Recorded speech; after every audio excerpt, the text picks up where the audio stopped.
Hello friends, आज हम बात करेंगे यदि किसी व्यक्ति को क्रॉनिक किडनी का प्रॉब्लम है और हार्ट फेलियर साथ में है, जो कि अक्सर की कॉम्बिनेशन काफ़ी बार देखा जाता है, तो इसके क्या पैथोफिजियोलॉजी हो सकते हैं, क्यों ये कॉम्बिनेशन ज़्यादा कॉमन है, कैसे हम जांच करते हैं, मैनेजमेंट में क्या इश्यूज़ होते हैं, ट्रीटमेंट में क्या इश्यूज़ होते हैं, क्या इंपॉर्टेंट इसके लिए इंस्ट्रक्शंस है, ये सारी चीज़ों पर आज हम बात करेंगे। आज का टॉपिक बहुत इंपॉर्टेंट है क्योंकि ये कॉम्बिनेशन काफ़ी लोगों के साथ होता है। जब हार्ट फेलियर और किडनी फेलियर साथ में होती है, मैनेज करना अपने आप में एक बड़ा इशू होता है। ये दोनों कॉम्बिनेशन बहुत सारे पेशेंट्स में, किडनी फेलियर पेशेंट में देखने को मिलता है। इनफैक्ट किडनी फेलियर के ज़्यादातर पेशेंट्स में मृत्यु का कारण कार्डियोवैस्कुलर प्रॉब्लम्स ही होते हैं। तो ये प्रॉब्लम जब साथ में होती है तो क्या क्या चीज़ों को आपको ध्यान रखने की ज़रूरत है, ये सारी चीज़ों पर आज हम एक ओवरव्यू करेंगे। हालांकि इसके स्पेसिफिक टॉपिक्स पर और स्पेसिफिक इश्यूज़ पर हमने काफ़ी सारे वीडियोज़ किए, पर आज का टॉपिक स्पेसिफिकली हम स्ट्रेस करेंगे कि हार्ट फेलियर और किडनी फेलियर में अगर साथ में हो तो क्या कारण होते हैं, कैसे डायग्नोज करते हैं, कैसे मैनेज करते हैं, कैसे ट्रीट करते हैं, कैसे प्रिवेंट करते हैं, ये सारी चीज़ें डिस्कस करेंगे। टॉपिक पे जाने से पहले जो लोग हमारे चैनल पर नए हैं, मैं रिक्वेस्ट करूँगा आपके चैनल को सब्सक्राइब करें, वीडियोस को लाइक करें, शेयर करें, फॉलो करें, कमेंट करें, पूरा देखें। टॉपिक इंपॉर्टेंट है, इसे एंड तक देखिएगा।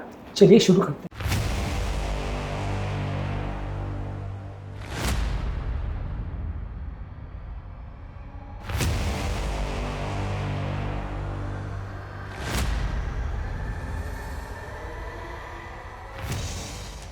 सबसे पहले दोनों साथ में होते क्यों हैं? ज़्यादातर किडनी फेलियर वाले पेशेंट में बॉडी में वॉल्यूम ओवरलोड हो जाता है, जिसकी वजह से हार्ट उसको स्ट्रेस नहीं झेल पाता है। हार्ट के फेलियर के सिम्टम्स इवन नॉर्मल हार्ट वाले लोगों में भी ज़्यादा देखने को मिलते हैं, यानी कि ज़्यादा बीपी बढ़ जाना, पल्मोनरी कंजेशन होना, हाथ पाँव में सूजन होना। किडनी फेलियर वाले पेशेंट में हार्ट फेलियर के कुछ लक्षण वैसे भी देखने को मिलते हैं। किडनी फेलियर वाले पेशेंट में ब्लड प्रेशर भी बहुत ज़्यादा बढ़ जाता है, जिसकी वजह से हार्ट का दीवार मोटी हो जाती है, हार्ट की दीवार सड़ जाती है, फाइब्रोज्ड हो जाती है, उनको ज़्यादा मेहनत करनी पड़ती है, इसकी वजह से हार्ट फेलियर ज़्यादा होता है। इसके अलावा किडनी फेलियर वाले पेशेंट में खून की कमी भी अक्सर देखने को मिलती है, जिसकी वजह से हार्ट को एक्स्ट्रा काम करना पड़ता है, सारे टिश्यूज़ में ऑक्सीजन पहुंचाने के लिए ज़्यादा श्रम करना पड़ता है। इसकी वजह से भी हार्ट फेलियर ज़्यादा देखने को मिलता है।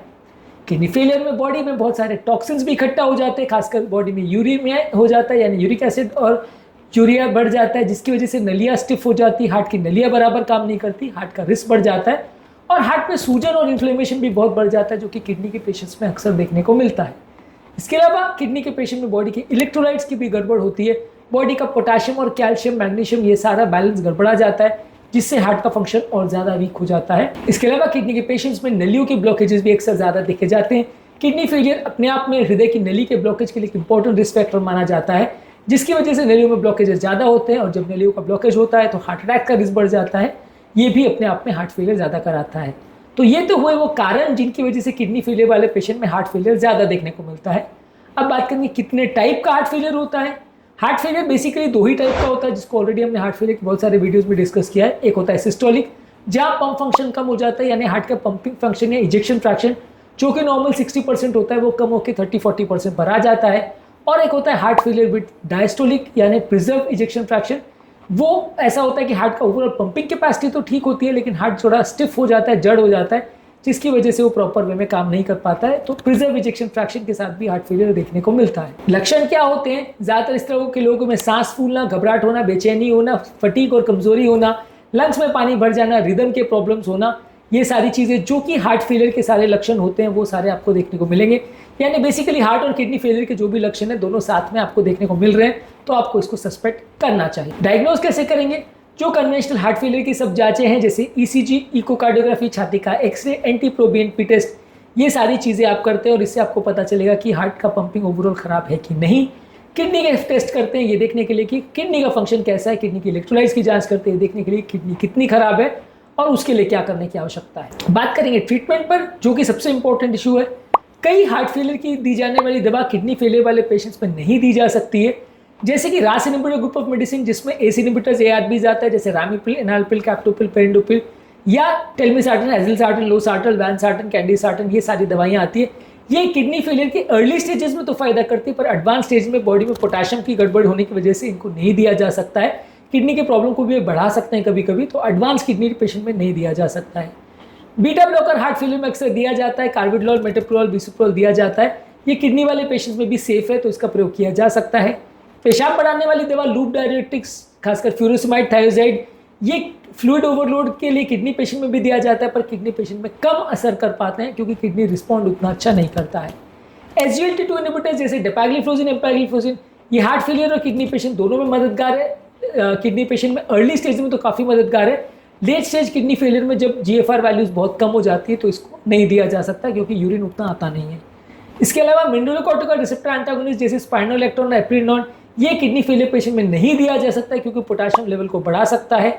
डिजॉक्सिन जो कि हार्ट फेलियर में काफ़ी कॉमनली दिया जाता है वो भी किडनी फेलियर पेशेंट में नहीं दिया जा सकता है क्योंकि इसकी टॉक्सिसिटी हो सकती है। आर्नी जो कि वैल्सार्टन सैगोबिटल कॉम्बिनेशन है वो भी लगभग रास इनहिबिटर ग्रुप ऑफ मेडिसिन जैसा ही काम करता है।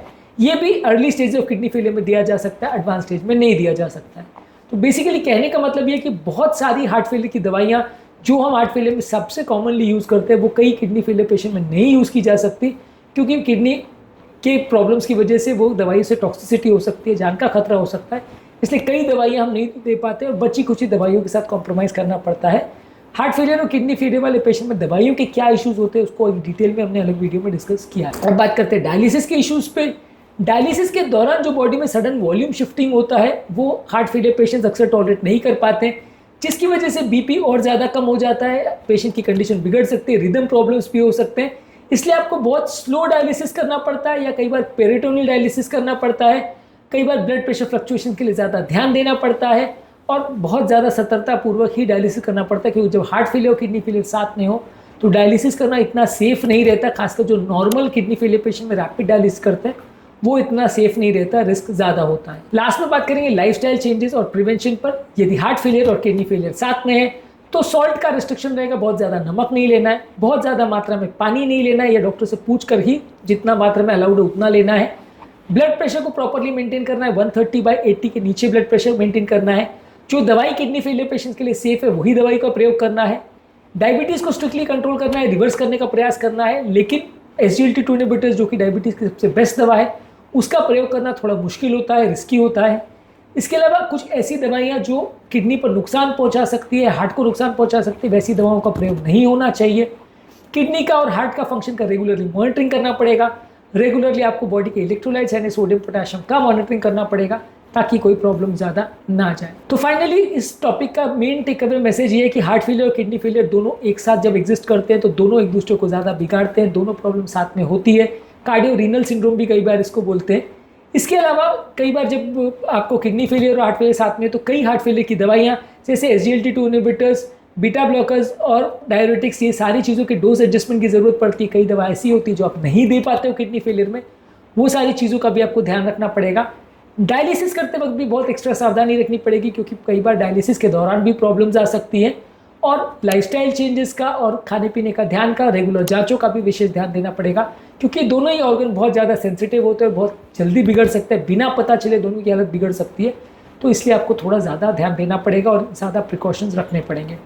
तो आज के टॉपिक में हमने बात करी कि यदि किसी व्यक्ति को हार्ट फेलियर और किडनी फेलियर साथ में है तो क्या उसके साथ इंपॉर्टेंट इश्यूज होते हैं, क्या कारण है, कैसे मैनेज करते हैं, कैसे डायग्नोज करते हैं और कैसे हम इसको प्रिवेंट करते हैं, दवाइयों के क्या इश्यूज होते हैं, ये सारी चीज़ों पर हमने शॉर्ट में ओवरव्यू किया। ये सारे टॉपिक्स को डिटेल में हमने अलग अलग टॉपिक्स में डिस्कस किया, पूरे फुल वीडियोस इस पर बनाए हैं, उनको भी ज़रूर देख लीजिएगा यदि आपको और डिटेल जानने की इच्छा है तो।